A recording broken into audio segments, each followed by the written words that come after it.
Մեծ Պահքը կաթոլիկ եկեղեցում համարվում է ապաշխարության, աղոթքի և ներողամտության շրջան։ Այս օրերին հավատացյալները առավել հաճախ են այցելում եկեղեցի, մասնակցում Սուրբ Պատարագին և խոստովանությանը։ Պահքը հնարավորություն է տալիս վերանայել սեփական կյանքը, հիշել կորզած սխալները և խնդրել Աստծուց ներում։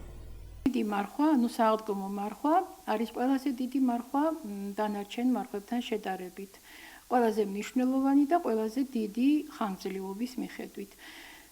Գադա իծկո գուշին, օր շաբաց, դա կծելդեբա աղդկոմամդե։ Աղդկոմա մոգեղսենեբա արից թորմետ ապրիլս։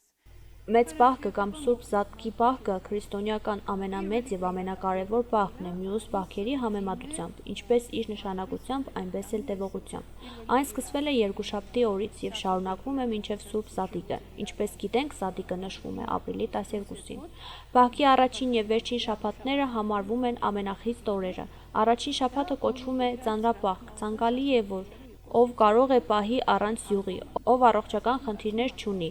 կարող է ընդհանրապես միայն ջուր և հաց օգտագործել, իսկ նրանք, ովքեր առողջության պատճառով չեն կարող խիստ պահել, կարող են օգտագործել եփած, բայց պահքային կերակուր։ Ամենակարևորը պետք է հիշենք, որ այս պահքը ապաշխարության և զղջման պահք է։ Աստված ևս մեկ անգամ մեզ հիշեցնում է, որ պետք է վերանայենք մեր կյանքը, հիշենք մեր մեղքերը և անկեղծորեն խնդրենք Աստծուց ներում մեր կորձած մեղքերի համար։ Դա նոկլետ ամ պերիոդში ընթխեվად არის დღესაც წაულები 7 აპრილს არის ხარების დღესაც წაული მერე